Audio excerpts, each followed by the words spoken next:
সন্ধ্যাবেলায় হালকা খিদে লাগলে এরকম মটরশুঁটি মোমো খুব সহজেই বাড়িতে রেডি করে নিতে পারবেন। যেমনই কম সময়ে হয় তেমন কিন্তু কম উপকরণ দিয়ে ছোট থেকে বড় সবাইয়েরই পছন্দ। নমস্কার বন্ধুরা, কাজল ভিলেজ কিচেনে সকলকে স্বাগত জানাই। রোজকার মতো আজও রান্নাঘরে চলে এলাম। আজকের রেসিপি প্রথম থেকে লাস্ট পর্যন্ত দেখতে থাকুন, আশা করছি ভীষণ ভালো লাগবে। তো চলুন তাহলে শুরু করা। তো তার জন্য এখানে নিয়েছি আমি একটা বড় সাইজের পেঁয়াজটাকে দেখো এইভাবে কিন্তু ছোট্ট ছোট্ট করে টুকরো করে কেটে নিয়েছি। এখানে নেব একটা থালার মধ্যে সমস্ত পেঁয়াজটাকে আমি দিয়ে দেব। এবারে এখানে দিয়ে দেবো স্বাদ মতো লবণ বা মাপ মতো লবণ। লবণটা তোমরা তোমাদের মাপ মতো কিন্তু ব্যবহার করবে। লবণটাকে দিয়ে পেঁয়াজের সঙ্গে খুব ভালো করে একটু মিশিয়ে নিতে হবে, যাতে করে পেঁয়াজটা কিন্তু নরম হয়ে যায়। এখানে নিয়েছি আমি ময়দা। তো এখানে আমার 300 গ্রাম ময়দা রয়েছে। ময়দার মধ্যে দিয়ে দেবো স্বাদ মতো লবণ বা মাপ মতো লবণ। দিয়ে দিলাম মাপ মতো লবণ। লবণটাকে দিয়ে খুব ভালো করে ময়দার সঙ্গে মিশিয়ে নিতে হবে। এবারে লবণটাকে দিয়ে খুব ভালো করে এখানে মিশিয়ে নিলাম। অল্প অল্প করে জল দেব। আর এখানে আমি ঠান্ডা জলে নিয়েছি, দিয়ে সুন্দর করে ময়দাটাকে আগে মাখিয়ে নেব। এখানে ময়দাটাকে খুব ভালো করে মাখিয়ে নিলাম। এইরকম মাখাটা ঠিক এরকম হবে, একেবারে শক্তও না আবার একেবারে নরমও না। এখান থেকে আমি বেশ কিছুটা ময়দা সরিয়ে নেব। তো দেখতে পাচ্ছি এখান থেকে আমি একটু ময়দা সাইডে রেখে দেব। আমি একটু ফুড কালার ব্যবহার করব। এখানে আমি গ্রিন ফুড কালার নিয়ে নিয়েছি, 2 ফোঁটা মতো দিয়ে দিলাম ফুড কালার। খুব ভালো করে মাখিয়ে নেব। এখানে আমি ফুড কালারটাকে দিয়েও খুব ভালো করে মাখিয়ে নিলাম। আর এরকমভাবে কিন্তু মাখিয়ে নিতে হবে। এখানে পেঁয়াজটাকে দেখো লবণ মাখিয়ে রেখেছিলাম, কতটা নরম হয়ে গেছে আর একদম কিন্তু জল ছাড়তে শুরু করেছে। জলটাকে একটু চেপে ফেলে দেবো। সমস্ত জলটাই ছেঁকে ফেলে দিয়েছি। আর আগে থেকে এখানে আমি নিয়েছি চিকেনটাকে খুব ভালো করে আমি এখানে আমি বেশ কিছুটা চিকেন নিয়েছি। চিকেনটাকে মিক্সিতে দিয়ে একবার ঘুরিয়ে নেওয়ার পরে এরকম কিন্তু সুন্দরভাবে একদম দানা দানা মতো হয়ে যাবে। এই চিকেনটাকে আগে থেকে আমি সামান্য লবণ দিয়ে একটু সিদ্ধ করে রেখেছি। পেঁয়াজের মধ্যে সমস্ত চিকেনটাই দিয়ে দেব। এখানে দিয়ে দেব হাফ চামচের মতো গোলমরিচ গুঁড়ো। দুটো উপকরণকে খুব ভালো করে মিশিয়ে নেব। সমস্ত উপকরণগুলোকে খুব ভালো করে এইভাবে মিশিয়ে নিয়েছি বা মাখিয়ে নিয়েছি। তোমরা চাইলে এখানে চিকেনের পরিবর্তে কিন্তু ডিমেরও ব্যবহার করতে পারো। একটু ঝুড়ো ঝুড়ো করে ভেজে নিলেও কিন্তু এই একইভাবে হয়ে যাবে। এবারে এটাকে পাশে রেখে একটা চাকি বেলনা নিয়ে নিলাম। এখানে অল্প করে একটু ময়দা ছিটিয়ে দেবো। আর আমি সাদা যেই লেচিটা কেটেছিলাম এটা বেশ বড় করে একটু কেটে নিয়েছি। এটাকে খুব ভালো করে বেলে নেব। একটু রুটির মতো করে বড় করে বেলে নেব। রুটিটাকে এইভাবে আমি বেলে নিয়েছি। একেবারে পাতলা করেই একটু বেলে নিয়েছি আর খুব বড় করেই বেলে নিয়েছি, যাতে করে এগুলো অনেকগুলোই হয়। এখানে একটা ঢাকনা নিয়ে নিয়েছি। তো তোমরা চাইলে যে কোনো ছোট এরকম ধরনের ঢাকনা কিন্তু নিয়ে নিতে পারো।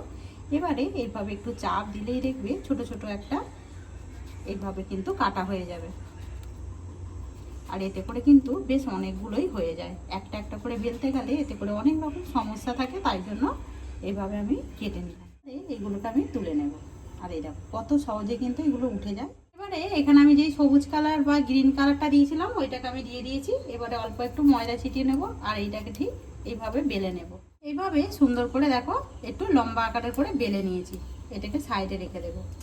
আর এইখানে যে ছোট ছোট গোল গোলগুলো করেছিলাম এইগুলোকে আমি কয়েকটা নিয়ে নেব। আজকের এই ডিজাইনের মোমোটা আপনাদের কীরকম লাগছে অতি অবশ্যই কমেন্ট করে জানাবেন। এবারে এর ঠিক মাঝ বরাবর আমি একটু পুর দিয়ে দেব। সমস্তগুলোতেই দিয়ে দেব। এবারে সমস্তগুলোতেই পুর দিয়ে দিয়েছি। এভাবে একটু ধরে নেব। ধরে নিয়ে ঠিক যেরকম আমরা মোমো মুড়ে থাকি এইভাবে একটু মুড়ে নেব। ছোট একটা বলের আকারে গড়ে নেব।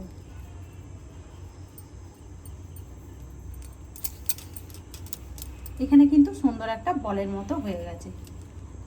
আরও একটা নিয়ে নেবো। আর এইগুলো করতে কিন্তু খুব বেশিক্ষণ সময়ও লাগে না, তোমরা কিন্তু দেখতেই পাচ্ছ। ঠিক একইভাবে আমি এইটাকেও আমি ওইভাবেই মুড়ে নিয়েছি। সমস্তগুলোকেই মুড়ে নেব। তিনটে বলকেই আমি সুন্দর করে রেডি করে নিয়েছি। আর এখানে গ্রিন কালারেরটা এরকম ঠিক মাঝ বরাবর একটু দাগ দিয়ে দেব, মানে কেটে নেব। এবারে এই তিনটে বলকে আমি এর উপর থেকে রেখে দেব।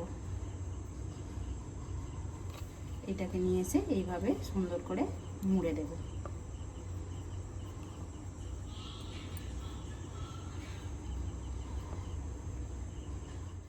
এখানে দেখো একটা কিন্তু কড়াইশুঁটি মোমো রেডি হয়ে গেছে, আর দেখতে কতটা সুন্দর লাগছে সেটা কিন্তু দেখতেই পাচ্ছ। এই সাইডটা একটুখানি এভাবে একটু টান দিয়ে দিলেই কিন্তু সুন্দর লাগবে। এই দেখো কতটা সুন্দর দেখতে লাগছে। এই একইভাবে সমস্ত মোমোগুলোকেই আমি আগে গড়ে নেব।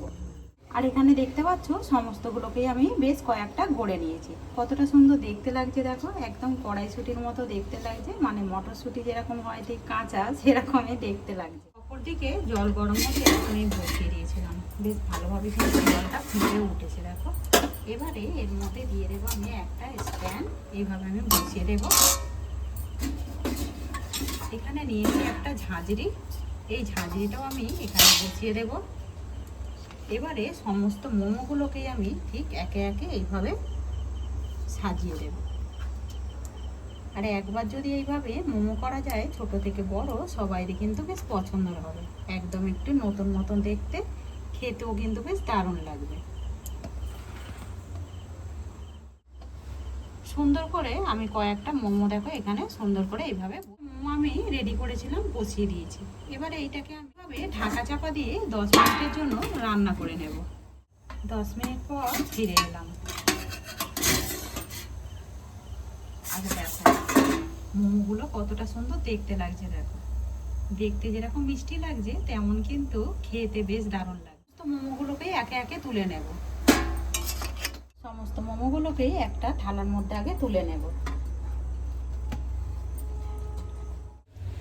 সমস্ত মোমোগুলোকেই একটা প্লেটের মধ্যে সাজিয়ে নিলাম। আর এই দেখো কতটা সুন্দর দেখতে লাগছে দেখো।